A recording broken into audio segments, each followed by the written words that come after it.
Protests have been held in Pakistan, Iraq, Lebanon, and outside the Swedish embassy in London over the weekend. Protesters are infuriated after Danish-Swedish politician Rasmus Paludan burned a Quran outside the Turkish embassy in Stockholm and outside a mosque in Copenhagen earlier this month. Paludan was reportedly granted permission to do so by authorities. He says he'll continue doing this until Sweden is admitted into NATO.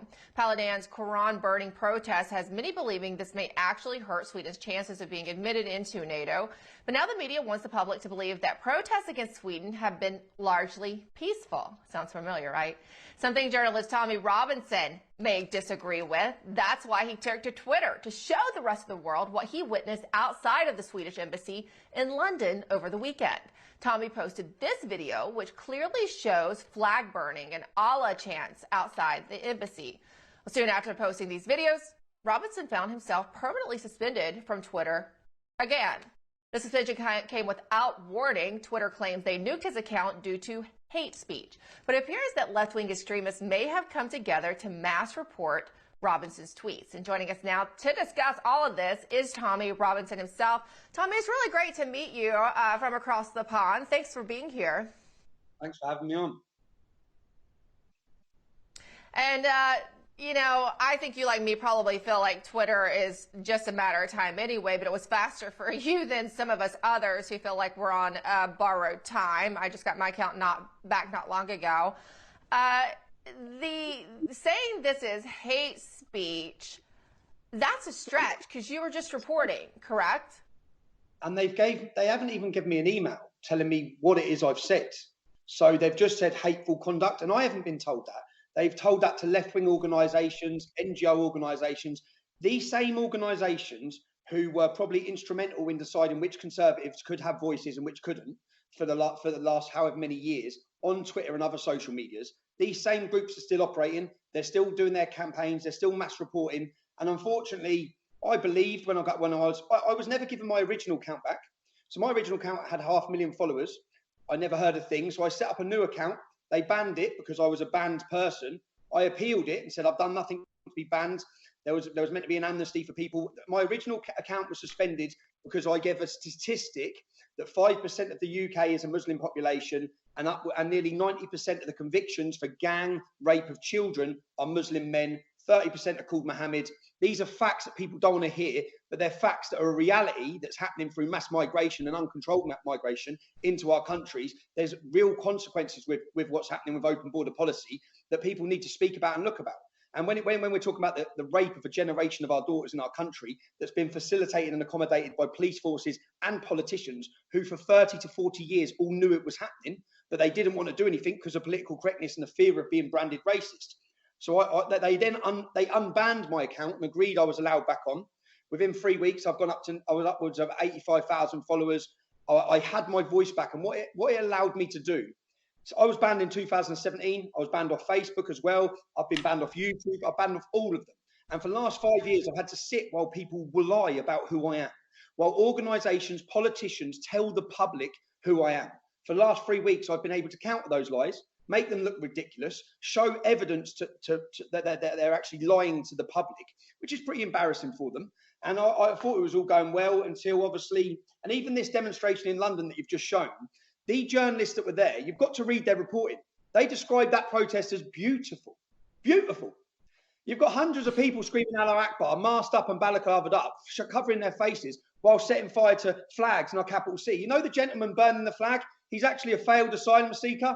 I found out who he was afterwards. So not only is he a failed asylum seeker into our country, but he's bringing a canister of lighter fuel with a lighter, setting fires in the street outside embassies.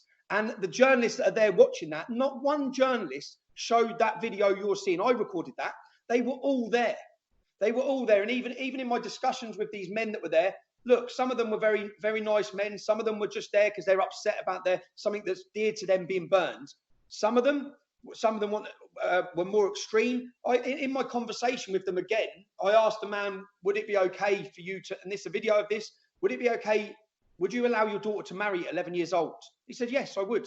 These are mindsets being imported into our country, which has a real big impact on us, on our families, on all of us that people need to speak about. But it seems that, as I said, a controlled media and it now looks like a controlled Twitter still.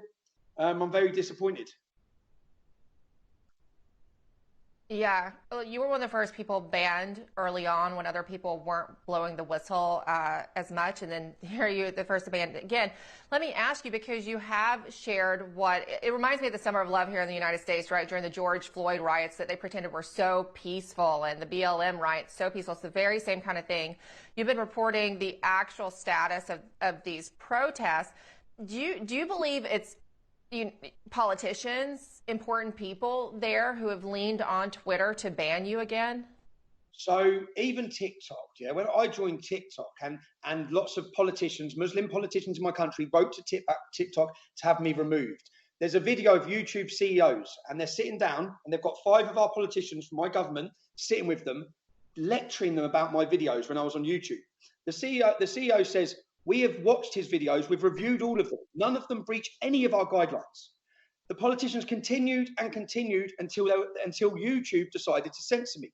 I believe that government organisations, and they have these NGO organisations, as one called Hope Not Hate, that operate, their job is to destroy anyone's life who goes against the status quo, whether that be against transgenderism, whether it be against climate change, whether it be against the vaccine, or whether it be against immigration. You talk about any of these issues, they come for you. They come for you, they try and fit you up, they try and stitch you up, they lie about you. And I think that there probably has been interference. To have me banned, I haven't broke any of their guidelines. All I've done, and I'm known for producing documentaries and highlighting the rape of young children by predominantly Pakistani Muslim gangs.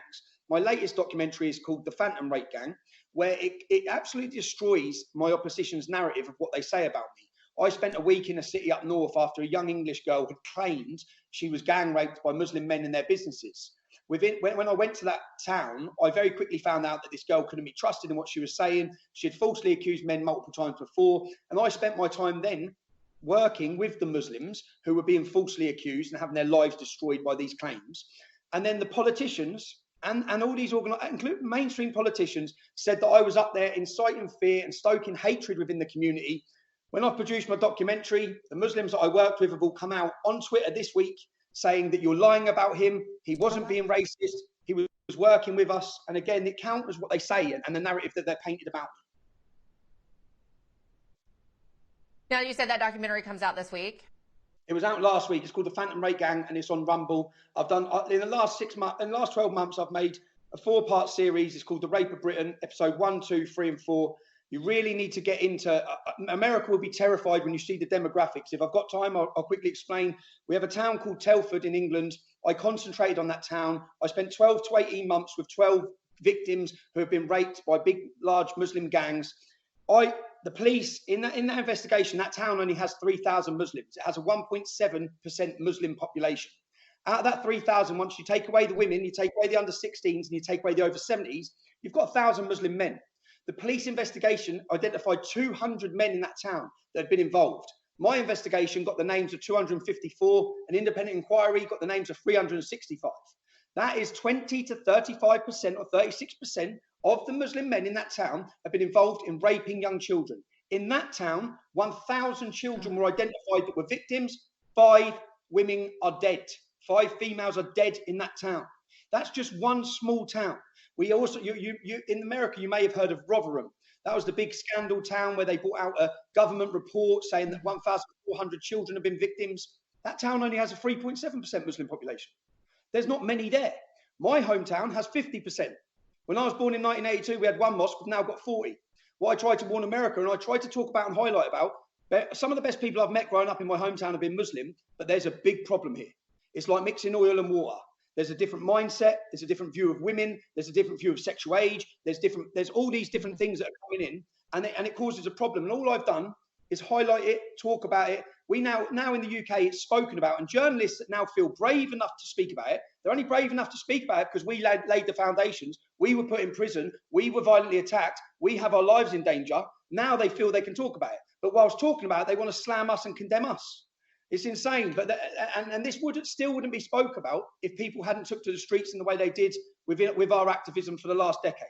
So, but they don't like this. They don't like the public. Unfortunately for them, the public listen to me. The public trust me in what I'm saying. They don't trust them. It's a higher percentage now than ever of distrust in our media, especially after the COVID scandal.